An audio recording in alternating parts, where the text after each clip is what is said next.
Hello everyone, welcome back to my channel. So hope so you are doing great, and in this video we are going to discuss about preterm labor. So as the name suggests, preterm labor, it means labor कब से initiate हो जाएगा? Before 37 week. So if the labor initiated before 37 week, then it is known as preterm labor.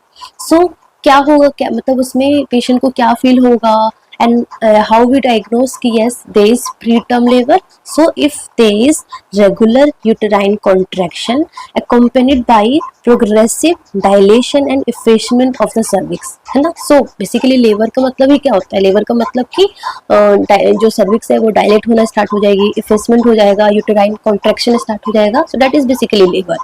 So preterm labor means कि before 37 week there is regular uterine contraction accompanied by progressive dilation and effacement of cervix. That is very very important. सिर्फ uterine contraction हो रहा है, so that not matter. उसके साथ साथ जो cervix है वो भी क्या हो रहा है? डायलेट हो रहा है, इफेसमेंट हो रहा है. और regular uterine contraction plus dilation of cervix at least 2 centimetre on initial presentation, then it is known as preterm labour. Right. So mother क्या कंप्लेन करेगी? मदर कौन से कंप्लेन के साथ हॉस्पिटल में आएगी कि मुझे क्रैम्प हो रहा है? सो मैटरनल कंप्लेन क्या होगा कि मुझे क्रैम्पिंग हो रहा है, क्रैम्पिंग लाइक पेन और लो बैक पेन हो रहा है ना. प्रेशर सिम्टम्स सारे प्रेशर जैसा कुछ लग रहा है, एंड वेजाइनल डिस्चार्ज हो रहा है. So this kind of symptoms, with this kind of symptoms patient will present. ठीक है ना. सो what all the risk factor for preterm labor? So सबसे the most common risk factor जो है that is the previous history of preterm birth. ठीक है. Second है कि प्रीवियस अगर अबॉर्शन हो रखा है या फिर अपने एमटीपी कराया है, so that is the risk factor. Other than that like present pregnancy history of bleeding. So जो अभी प्रेजेंटली जो प्रेगनेंसी चल रही है उसमें अगर हिस्ट्री ऑफ ब्लीडिंग है, हिस्ट्री ऑफ ब्लीडिंग लाइक कि थ्रेटेंड अबॉर्शन है या फिर प्लेसेंटा प्रेविया या फिर abruptio placenta, then it is also increase the risk for preterm labour. ठीक है ना. और if there is infections like chorioamnionitis हो गया, पेरियोडोंटल इन्फेक्शंस हो गया, वेजाइनोसिस हो गया. ठीक है ना. And other that like maternal medical conditions. So maternal medical conditions like pregnancy induced hypertension, chronic bronchitis, renal disease, because जितना भी maternal medical conditions हो गया है ना. सो बेसिकली ये क्या होता है ना कि मैटरनल स्ट्रेस इंक्रीज कर देता है. स्ट्रेस की वजह से क्या होता है? प्रोस्टाग्लैंडिन रिलीज होने लग जाता है, एंड क्या हो जाता है? वो प्रीटर्म लेबर को प्रमोट कर देता है. ठीक है ना. उसके अलावा like fetal distress like uteroplacental insufficiency है ना, like in PIH it can also lead to uteroplacental insufficiency, intrauterine growth restriction, fetal anomalies. ठीक है ना. उसके अलावा अगर यूटेराइन ओवर डिस्टेंडेड है, यूटेराइन ओवर डिस्टेंडेड कब हो सकता है? Like in multiple pregnancy most commonly. उसके अलावा लाइक पॉलीहाइड्रामिनोज, यूटेराइन एनोमलीज और large fibroid. So these are the risk factor for preterm labour. ठीक है. So other than that like कि सर्विक्स की अगर हम बात करें तो अगर शॉर्ट सर्विक्स है या फिर अगर कोई सर्विक्स की कोई सर्जरी हो रखी है या फिर हिस्ट्री ऑफ सर्विक्स इनसफिशियंसी है, so that is the most common है ना. So in the cervix factor में if there is history of cervix insufficiency, so this is the most common risk factor for preterm labour.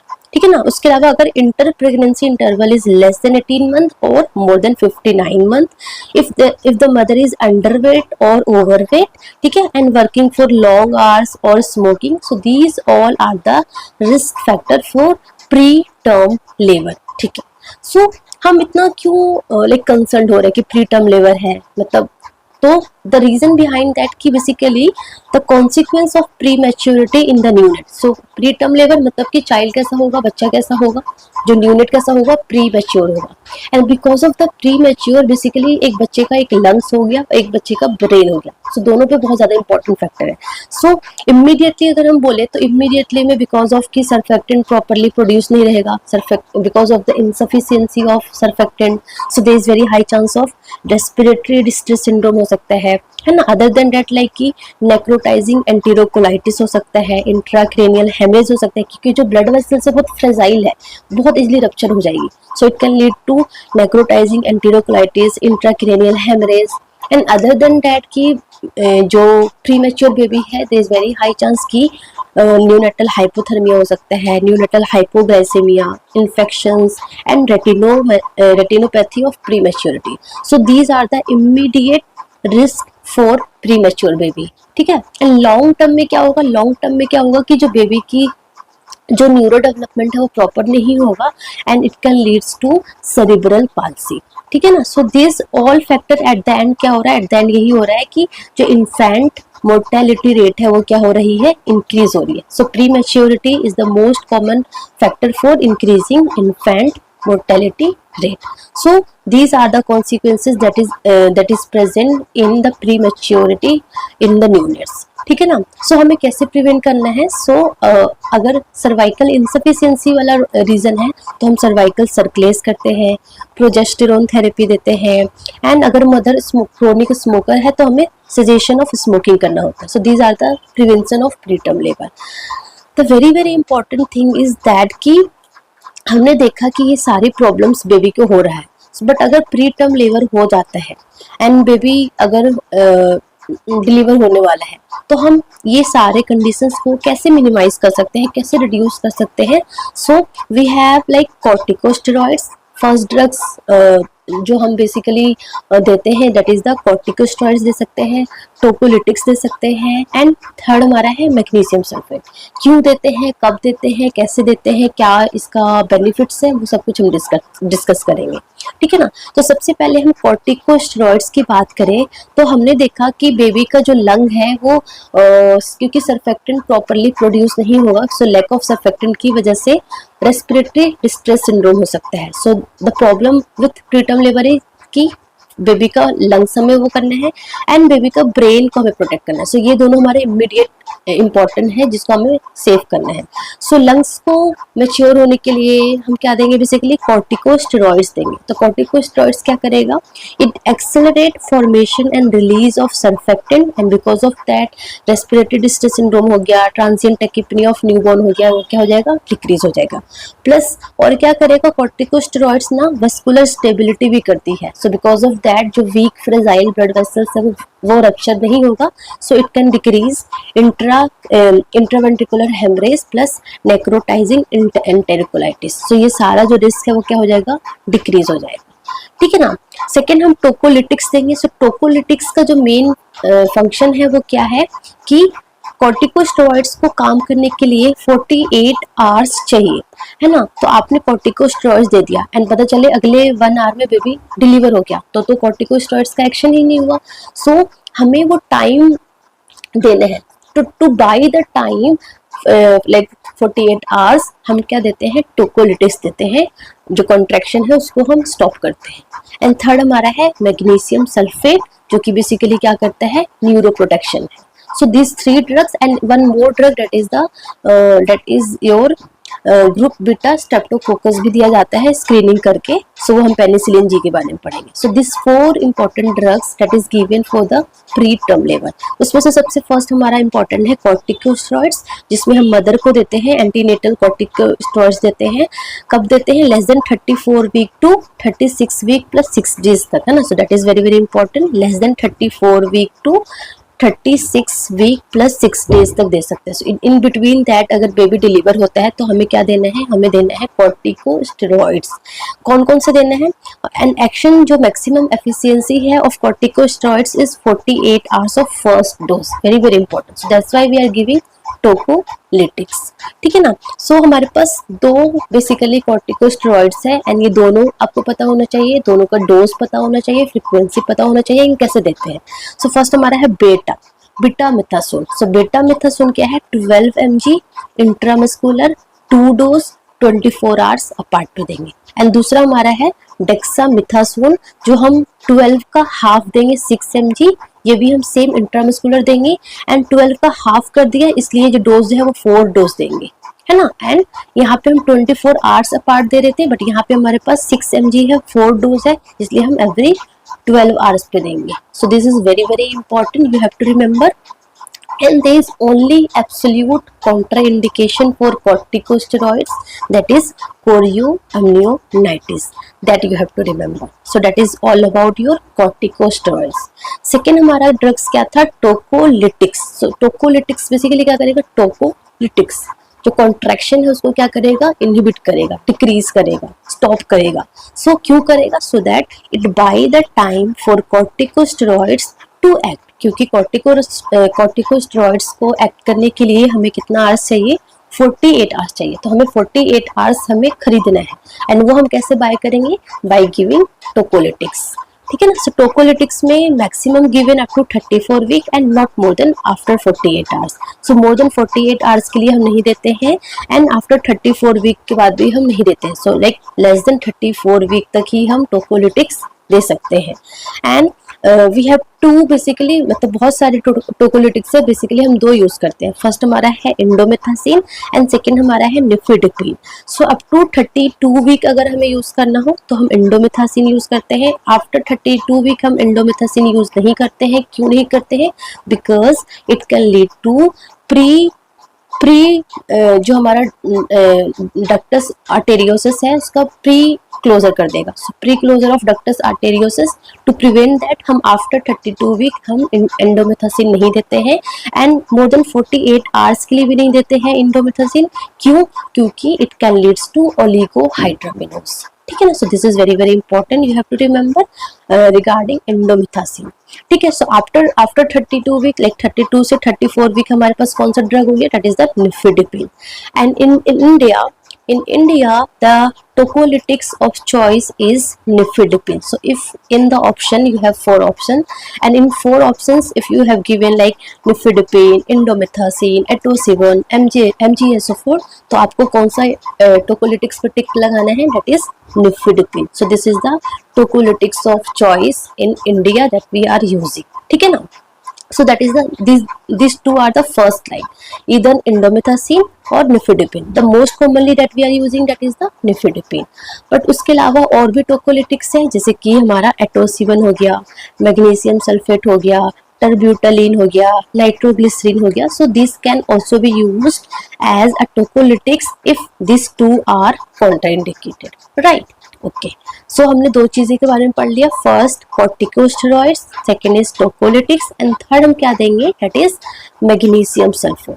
So magnesium sulphate हम कब देंगे, if the preterm level जो है वो less than 32 week से हो तब देंगे. ठीक है ना. एंड इसका डोज होता है हमारा 4 gram intravenous over 20 minutes, loading dose देंगे. एंड देन हम क्या देंगे, maintenance dose 1 gram every hourly देंगे IV फॉर 24 आवर्स तक. मैक्सिमम कितने आवर्स तक दे सकते हैं, 24 आवर्स तक. And you know very well कि मैग्नीशियम सल्फेट देते हैं तो हमें क्या चेक करना होता है, डीप टेंडन रिफ्लेक्स चेक करना होता है, इनटेक आउटपुट चेक करना होता है, plus one more thing that is respiratory. So ये तीनों आपको चेक करना है पेशेंट को every time when you are giving the maintenance dose. Very important, क्योंकि MgSO4 का जो थेराप्यूटिक लेवल है that is 4 to 7 milligram per litre. ठीक है. So that is all about your magnesium sulfate. So magnesium sulfate basically क्या है, neuroprotective. तो इसलिए हम दे रहे हैं लेस देन 32 वीक पे देंगे. So less than 32 week very very important. Tocolytics जो है वो लेस देन 34 वीक तक देंगे, 34 वीक के बाद नहीं देंगे. बट कॉर्टिकोस्टेरॉइड्स हम 34 लेस देन 34 से लेके 36 वीक प्लस 6 डेज तक हम दे सकते हैं. So that you have to remember. Then the fourth drug that we are giving, that is the group beta streptococcus screening करते हैं. So this screening first of all is doing for all pregnant women, है ना. So this screening test that is the group beta streptococcus screening is for all pregnant women between 38 week to 37 week plus 6 days of pregnancy, plus who undergone preterm level. तो जो women preterm level में जाते हैं तो उनमें भी किया जाता है, प्लस ऑल प्रेग्नेंट वुमेन में भी ये किया जाता है. ठीक है ना. सो बेसिकली इसमें हम क्या करते हैं, इस स्क्रीनिंग टेस्ट में हम लेते हैं रेक्टो वजाइनल स्वैब, एंड उसको हम स्टुअर्ट मीडिया में डाल के भेजते हैं, एंड हम टेस्ट करते हैं कि वेदर ग्रुप बीटा स्ट्रेप्टोकोकस के लिए जो मदर है वो पॉजिटिव है या नेगेटिव है.